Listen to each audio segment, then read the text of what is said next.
Hello दोस्तों, आज हम बात करेंगे कॉर्टिसोल यानी स्ट्रेस हार्मोन का हमारे बॉडी वेट पर क्या फ़र्क पड़ता है। हम सब ये जानते हैं कि कॉर्टिसोल एक बहुत इंपॉर्टेंट स्ट्रेस हार्मोन है जो अलग अलग तरह के स्ट्रेसेस में बनता है। नेचुरली भी कई बार ये ब्लड शुगर को रेगुलेट करता है और कई बार बिना स्ट्रेस के भी बनता है।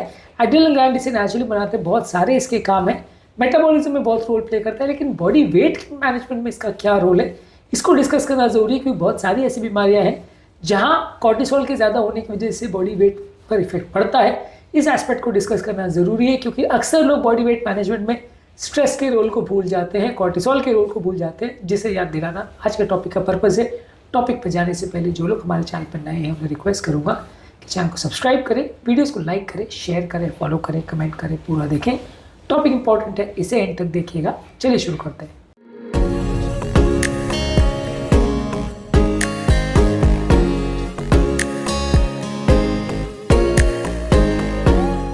सबसे पहले कॉर्टिसोल जो है हमारी भूख को बढ़ाता है, हमारी फूड की क्रेविंग्स को बढ़ाता है।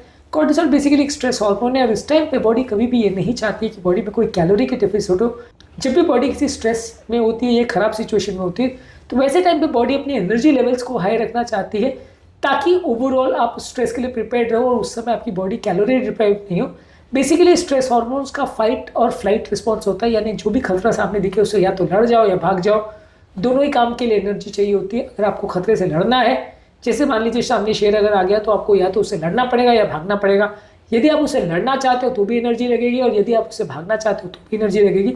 तो बेसिकली इस तरह के केस में कॉर्टिसोल जब बॉडी में रहता है तो वो हमारे बॉडी में एनर्जी लेवल्स को बढ़ाने का काम करता है। ज़्यादा समय तो कॉर्टिसोल रहता है तो वो हमारी भूख को बढ़ाता है, हमारी एपेटाइट बढ़ जाती है, हम ज़्यादा हाई कैलोरी, शुगर और फैटी फूड्स को क्रेव करते हैं। यही कारण है कि जब मानसिक तनाव बहुत ज़्यादा होता है तो हम शुगर वाले खाद्य पदार्थ ज़्यादा खाते हैं। इमोशनल ईटिंग इसी को बोलते हैं कि इमोशंस के प्रेजेंस में हम ज़्यादा शुगर वाले खाद्य पदार्थ खाते हैं। इसके अलावा ये हमारी फैट स्टोरेज बढ़ाता है, खासकर जो विसरल फैट होता है, ऑर्गन्स के पास जो जमा होने वाला फैट है, जो कि सबसे ज़्यादा बीमारी करता है, डायबिटीज़, हार्ट डिजीज़ का सबसे इंपॉर्टेंट कारण होता है, उसको बढ़ाने में सिग्निफिकेंट कॉर्टिसोल का रोल है। तो कॉर्टिसोल स्ट्रेस हार्मोन तो है ही, और हमारे विसरल फैट का यानी चर्बी जो हमारे ऑर्गन्स के अंदर होती है उसको बढ़ाने का रोल प्ले करता है। इसके अलावा बॉडी का इंसुलिन रेजिस्टेंस भी इससे बढ़ता है। जितना ज़्यादा समय तक कॉर्टिसोल ज़्यादा रहेगा, बॉडी का इंसुलिन रेजिस्टेंस ज़्यादा होगा, यानी डायबिटीज़ का रिस्क ज़्यादा हो जाएगा। यही कारण है कि बाहर से जब किसी व्यक्ति को कोई स्टेरॉइड या कॉर्टिसोल दिया जाता है तो वैसे व्यक्ति का शुगर लेवल्स बहुत ज़्यादा बढ़ जाता है। ये बेसिकली ग्लूकोनियोजेनेसिस बढ़ाता है, यानी कार्बोहाइड्रेट के अलावा बाकी सोर्सेज से, यानी फैट से या ग्लाइकोजन से ग्लूकोज मॉलिक्यूल्स को बनाता है और हमारे ब्लड शुगर लेवल्स को बढ़ाने का काम करता है। जैसा कि मैंने बोला, कॉर्टिसोल एक स्ट्रेस हार्मोन है और ऐसे टाइम वो चाहता है कि ब्लड शुगर लेवल्स आपका ज़्यादा रहे, ताकि अगर आपकी मसल्स को सडन एनर्जी की सोर्स की ज़रूरत पड़े तो तुरंत उनको ग्लूकोज मिल जाए। तो ग्लूकोज को बढ़ाने के लिए वो फैट को, ग्लाइकोजन को और बाकी सोर्सेज को कन्वर्ट करके, प्रोटीन्स को भी कन्वर्ट करके ग्लूकोज में कन्वर्ट करता है, ताकि बॉडी को एक्स्ट्रा एनर्जी मिले। क्योंकि ऐसे टाइम पे बॉडी की प्रायोरिटी ग्लूकोज रहती है, ऐसे टाइम पे बॉडी चाहती है कि बॉडी में ब्लड ग्लूकोज लेवल जाता रहे, तो वो काम कॉर्टिसोल का है। ज़्यादा समय तक कॉर्टिसोल बढ़ा रहेगा तो ये इफेक्ट कंटिन्यूस चलता रहेगा, ब्लड ग्लूकोज लेवल बढ़ता रहेगा। यूजली कॉर्टिसोल जो बॉडी में ज़्यादा समय तक रहता है तो वो मसल्स को ब्रेक डाउन करता है, यानी मसल्स को बढ़ाना नहीं, उनको घटाना कॉर्टिसोल का पर्पस है, क्योंकि कहीं से भी उसको एनर्जी चाहिए।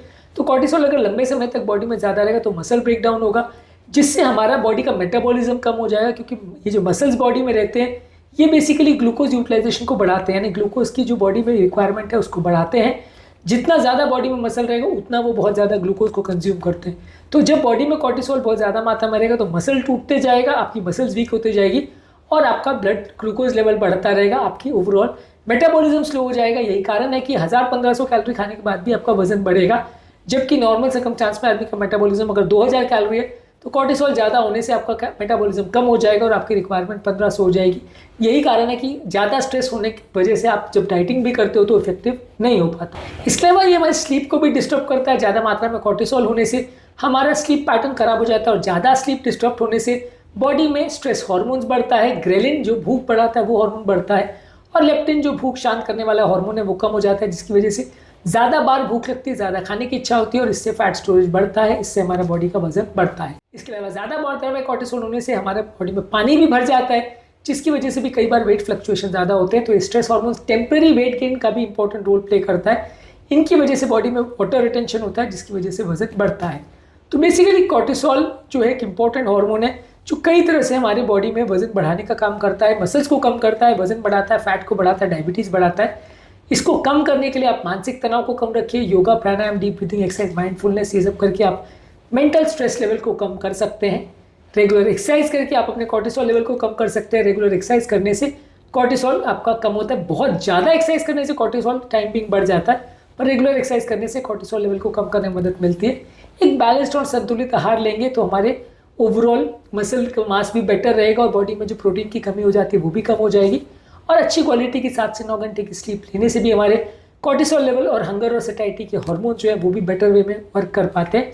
तो अच्छी क्वालिटी की नींद लेने से भी आप अपने ब्लड कॉर्टिसोल लेवल्स को बेटर वे में मैनेज कर सकते हो। आज के टॉपिक में हमने बात करी कि कॉर्टिसोल का हमारे बॉडी वेट पर क्या इफेक्ट होता है, कॉर्टिसोल ज़्यादा होने से क्या इफेक्ट होता है, कम होने से क्या इफेक्ट होता है, और ओवरऑल हमारे शरीर के वजन पर इसका क्या इंपॉर्टेंट असर होता है। इसके अलावा अलग अलग टॉपिक्स में हमने बात करी है कि अलग अलग स्ट्रेस हार्मोन्स का, अलग अलग सैटिस्फैक्शन हार्मोन्स का, अलग अलग हार्मोन्स खासकर इंसुलिन का हमारे ओवरऑल वेट मेटाबॉलिज्म पर क्या फ़र्क पड़ता है, इसको हमने अलग अलग वीडियोस में डिस्कस किया है। हार्मोन वाले चैनल्स पर हमने बहुत सारे टॉपिक्स पर बात करी, अलग अलग हार्मोन्स पर बात करी। इन सभी वीडियोस को जरूर देख लीजिएगा ताकि आपको इसका बेसिक आइडिया हो जाए। उम्मीद करूँगा कि आज के टॉपिक में कुछ नई बातें जानने को मिली होगी।